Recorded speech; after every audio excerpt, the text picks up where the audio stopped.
বান্ধবীদের সাথে দেখা করার পর আমি আর অপু যাচ্ছি অপুর সংসারে। অপুর সাথে চলে আসলাম মুরগি কিনতে। 2021 সালেও অপু আর আমি মুরগি কিনেছিলাম, তখন একটা ছবি। কিন্তু ভাবি মুরগির দোকানে এত গন্ধ কেন, কিন্তু খেতে তো খুবই মজা। তারপর ওর সাথে চলে আসলাম মুদির দোকানে টুকটাক কিনতে। এই জীবনটা কিন্তু আমিও একসময় কাটিয়েছি, এখন অনেক মিস করি। বান্ধবীকে বাসায় এনে রান্না করাইতেছি, কারণ আমার জ্বর হয়েছে। ওরা দিয়ে আমরা আগেও রান্না করাইতাম, কারণ আমাদের মধ্যে রান্না বান্না ভালো পারে। আমরা আগে যখন খুলনা থাকতাম একে দিয়ে অলওয়েজ এরকম রান্না বান্না করে নিজেরা খাইতাম, কারণ তার রান্না অনেক টেস্টি। আজকেও করাইতেছি কারণ আমার জ্বর হয়েছে। আমি তো গর্বে গর্বিত। কেমন হয়েছে বান্ধবী?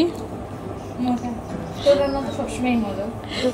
আমরা দুজনে একসাথে রান্না করে খেয়েছি রাত্র 2টার দিকে, কারণ আমরা বাহির থেকে খেয়ে এসেছিলাম, সেজন্য তো দেরি করে রান্না করেছি।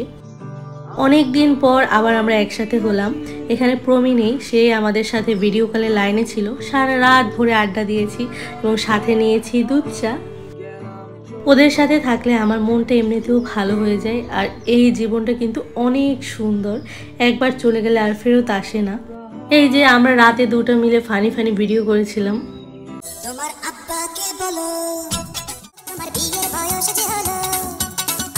আমরা ঘুমিয়েছি সকাল 5টায়। তারপর ঘুম থেকে উঠে দেখি 2টা বাজে। এই যে 2টার দিকে আমি ছাদে চলে এসেছি। ছাদে এসে দেখি অনেক সুন্দর গাছপালা আর এই যে সুন্দর সুন্দর পাখিগুলো, এগুলো কিন্তু আমার বাসাও এসেছিল, কিন্তু আমি তাকে রাখিনি, উড়াল দিয়ে দিয়েছি। এখানে এসে দেখি তারা পাখিগুলো পালে, সুন্দর লাগছিল। এই যে ছাদে কিন্তু অনেক রোদ আছে। সে আমার জন্য এখন রান্না করে ফিশ কারি, মাছের ঝোল। না ঢাকায় এসিস না, আমি যাবে ফিশ কারি, আর বাড়ি গেলে কবি মাছের ঝোল।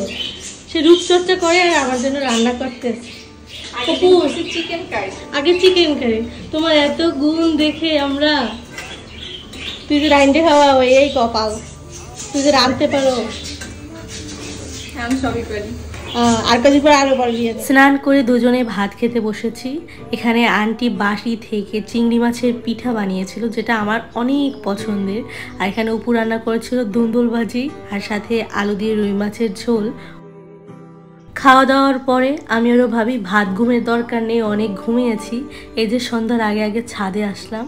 তার নাকি আমি আসাতে জ্বর একদম কমে গেছে, নইলে নাকি তার জ্বর আরও বাড়তো। সে আমার জন্য ভিতরে চা বানিয়েছে, পপকর্ন, টোস্ট আনছি 2টা, বেশি খাইতে পারবো না, চিপস, চানাচুর। আর ছাদের উপর একখান সুন্দর খাট আছে, সেই খাটখানে বসে আমরা এখন চা খাবো এই সুন্দর গাছপালা দেখে দেখে। সন্ধ্যার পর আমি আর অপু বের হয়েছি, ভাবছি কিছু কেনাকাটা করি, পুজো তো এসে গেছে। আমরা চলে গিয়েছিলাম বসুন্ধরা সিটি শপিং মলে। যেহেতু পুজো এখনো দেরি আছে, তারপর এখানে চলে এসেছি টুকটাক কেনাকাটা করতে। কেনাকাটা করার আগে ওর আমি ভাবলাম আগে আমরা আড়ংয়ে যাই, ওখানে কি কি নতুন কালেকশন আছে। কিন্তু ভাইরে ভাই, ওখানে নাকি এখন আড়ংয়ের ব্যাগ কিনে নিতে হবে, কারণ তাদের নাকি একটা ব্যাগ দেওয়ারও সামর্থ্য নাই। আড়ংয়ের এখানে তো তেমন ভিডিও করা যায় না, যে জামাই ধরি সে জামাই 20,000 22,000 টাকা দাম, যা বাইরে 2,000 টাকাও দাম না। এরপর ও আর আমি খুঁজতে খুঁজতে ভালো ভালো কিছু ড্রেস পেলাম, জামাগুলো অনেক সুন্দর ছিল, কিনে ফেললাম। কিন্তু দেখাবো না, যেহেতু পুজোর ড্রেস। মেকআপ আইটেম কিনে তারপর বললাম যে চল আমরা একটু বসি। এত হাঁটাহাঁটি করছি, এখন পা আমার ব্যথা করতেছে। এই যে আমরা 2টা বসে পড়লাম, বসে বসে এখানেও ক্যামেরা দিয়ে দুজনে পোজ দিতেছি। এরপর বাহিরে এসে খেলাম কোক, অনেক গরম লাগছিল। তারপর খেতে গেলাম নুডলস। এখানে নুডলসটা কিন্তু সত্যি অনেক মজার ছিল। তো ওটাই না বেটা,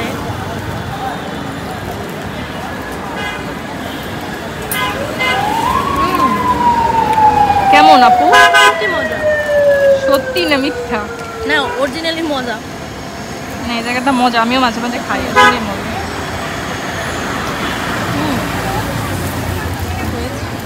চিকেনও আছে এটা।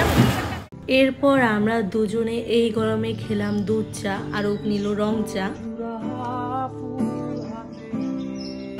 সত্যি মজা, অরিজিনাল কথা। চা খেয়ে ওর সাথে আমি যাব সবজি কিনতে। এভাবেই আমাদের দিনটা আজকে কেটে গেল। সবাই ভালো থাকবেন, টাটা।